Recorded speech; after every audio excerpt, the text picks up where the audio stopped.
Hallelujah, ધન્યવાદ. આપણે પિતા પરમેશ્વરનો આભાર માની પિતા પરમેશ્વરનો આપણે ધન્યવાદ કરીએ. અત્યાર સુધી આપણે સર્વ સંબંધી હરિત કરી સહાયતાને મદદ કરી તે માટે આપણે પિતા પરમેશ્વરનો મને તથા પિતા પરમેશ્વર ધન્યવાદ તે મહાન પરમેશ્વર ત્યાં એ સચન તે મહાન પરમેશ્વરની એટલે આપણે આભાર માની આપણે નહીં સુધી આપણે આજે 5મા દિવસે બાઇબલ માટે સર્વ તે બધાની કૃપા છે તે માટે આપણે તેનો આભાર માની સ્તુતિ કરી આપણે સુંદર વચનો વાંચી શકીએ છીએ તે માટે પણ આપણે ઈશ્વરનો આભાર માને છે. પિતા પરમેશ્વર વાત કરતા આજે આપણે ઉત્પત્તિનો 5મો અધ્યાય જોવાના છે તથા સાંભળવાના છે. તેમાં આપણને ઈશ્વર પિતા સહાય તથા મદદ કરે તે માટે આપણે પ્રાર્થના કરીને સૌપ્રથમ આપણે પ્રાર્થના કરીશું. ત્યાર પછી આપણે બાઇબલ વચનમાં જઈશું. તો આવો આપણે આપણી આંખો બંધ કરીને પ્રાર્થનામાં જઈએ.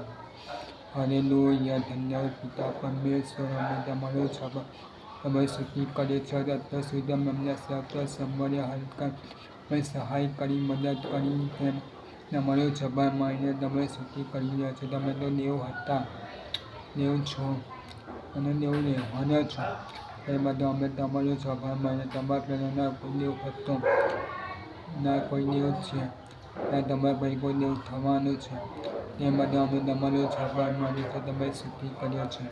તમે તો રાજ્ય છો, તમે તો પ્રભુ છો, તમે તમારી ઓળખાણ કરી તમને મુક્તિ આપી તારણ આપી સર્વ માટે અમે તમારું જવાબ તમે પિતા પરમેશ્વર પિતા બાઇબલ વચન અમારી સહાય કરો છો, અમારી મદદ કરો છો, અમારી કૃપા કરો અને તમારો જવાબમાં તમે સુખે હા પિતા પરમેશ્વર પ્રાર્થના તથા પરમેશ્વર પિતા તમે આજે 5મા દિવસે ભેગા થયા છે તે દરરોજ ભેગા થઈ પિતા પરમેશ્વર પિતાને તમારી સ્તુતિમાં મહિમા ગૌરવમાં અમને સુંદર રીતે અમે બાઇબલ વાંચો કરી શકીએ. અમે એવું થવા દેજો પરમેશ્વર પિતા જો અમારાથી બોલવા ચાહો જો પાપ ગુનાહ બાબતો થયું તો તમે અમને સભાઘરમાં પ્રાર્થના તથા વિનંતી છે. અમારી પ્રાર્થના ઈસુના નામમાં સાંભળો સ્વીકાર કરો. આમીન. હાલેલુયા, ધન્યવાદ. તમે લોકો આ ચેનલને ફોલો કરી દેજો અને સાથે સાથે બેલ આઇકન પણ દબાવી દેજો અને લાઈક પણ કરી દેજો. ધન્યવાદ. ને આપણે બાઇબલ વાંચવામાં જઈશું ઉત્પત્તિ તેનો 5મો અધ્યાય. ત્યાં આ પ્રમાણે લખવામાં આવ્યું છે. આદમની વંશાવળી આ પ્રમાણે છે. ઈશ્વરે માણસોને ઉત્પન્ન કર્યું. તે દિવસે ઈશ્વરની પ્રતિમા પ્રમાણે તેને બનાવ્યું. પુરુષ તથા સ્ત્રી તેમણે તેઓને ઉત્પન્ન કર્યા અને તેઓને આશીર્વાદ આપ્યા ને તેઓને ઉત્પત્તિના દિવસે તેનું નામ આદમ પાડ્યું. અને આદમ 130 વર્ષનો થયો ત્યારે તેને પોતાની પ્રતિમા તથા સ્વરૂપ પ્રમાણે દીકરો થયો અને તેને તેનું નામ સેત પાડ્યું. અને સેતનો જન્મ થયો પછી આદમના દિવસો 800 વર્ષ હતા અને તેમની દીકરીઓ થયા. અને આદમના સર્વ દિવસો 930 વર્ષ હતા અને તે મરી ગયો. અને સેત 105 વર્ષનો થયો ત્યારે તેને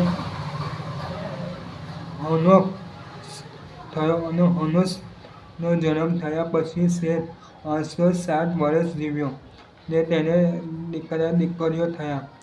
અને સેતના સર્વ દિવસો 912 વર્ષ હતા અને તે મરી ગયો.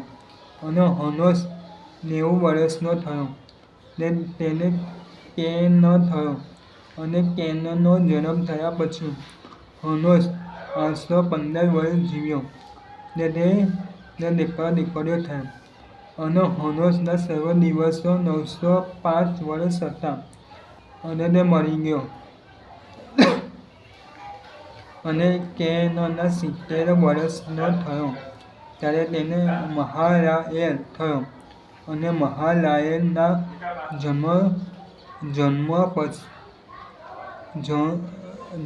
થયા પછી કેનના 840 વર્ષ જીવ્યો ને તેને દીકરીઓ થયા. અને કેનના સર્વ દિવસો 910 વર્ષ હતા અને તે મરી ગયો. અને મહાલાએલ 65 વર્ષનો થયો ત્યારે તેને યારેદ થયો, અને યારેદનો જન્મ થયા પછી મહેલાઈલે 830 વર્ષ જીવ્યો, ને તેને દીકરીઓ થયા. ને મહેલાઈના સર્વ દિવસો 895 વર્ષના હતા, અને તે મરી ગયો.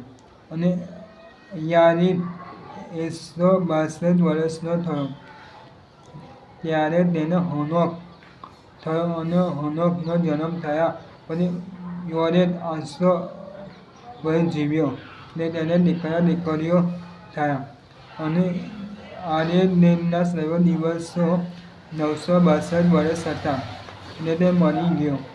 અને હનોક 65 વર્ષનો હતો ત્યારે તેને મથુસેલા થયો.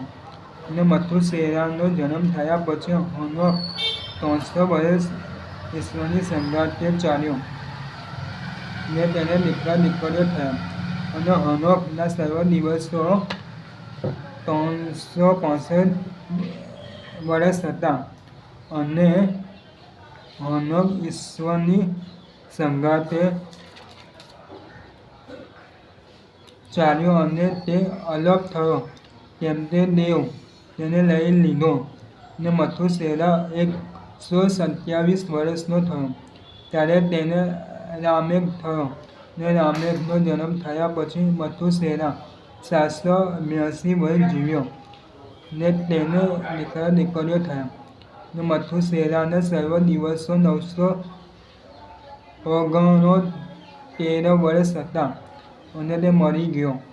ને લામેક 182 વર્ષનો થયો ત્યારે તેને દીકરો થયો, અને તેને તેનું નામ નૂહ એટલે વિશ્રામમાં પાડ્યું, ને કહ્યું, જે ભૂમિને યહોવાએ શ્રાપ દીધો તેમાં અમારા કામ તથા હાથના ઉદ્યોગ સંબંધી એ જો અમને દિલાસો આપશે. ને નૂહનો જન્મ થયા પછી લામેક 595 વર્ષ જીવ્યો, ને તેને દીકરીઓ થયા. ને લામેકના સર્વ દિવસો 777 વર્ષના હતા, અને તે મરી ગયો. અને નૂહ 500 વર્ષનો થયો, અને નૂહને શેમ તથા હામ તથા યાફેત થયા. આમેન.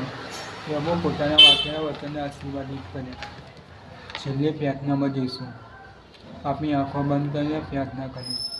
Hallelujah, hallelujah, hallelujah. ધન્યવાદ પિતા પરમેશ્વર, સ્તુતિ કરી રહ્યા છે, તમારો આભાર માની રહ્યા છે. અત્યાર સુધી તમે સાચા પરમેશ્વર પિતા, તેમજ અમે તમારો આભાર માનીએ છીએ.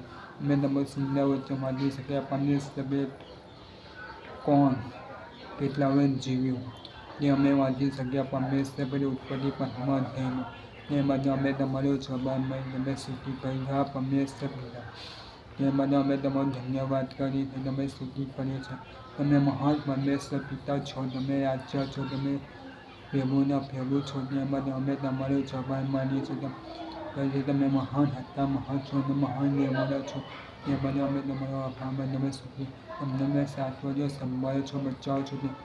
અને જવાબ માનીએ છીએ પિતા પરમેશ્વર પિતા. અત્યાર સુધી બોલવા, ચાલવા, જોવા, વિચાર, માની બધા હજારથી પાપ ગુના તો અમને ક્ષમા કરો પિતા પરમેશ્વર પિતા. એમાં ત્યાગે ને ક્ષમા કરી તમે અમને ક્ષમા કર્યા છે પિતા પરમેશ્વર પિતા. તેમજ અમે તમારો આભાર માનીએ. અમારી તુતિ પ્રાર્થના ખ્રિસ્ત ઈસુના નામમાં સાંભળો સ્વીકાર કરો. આમેન.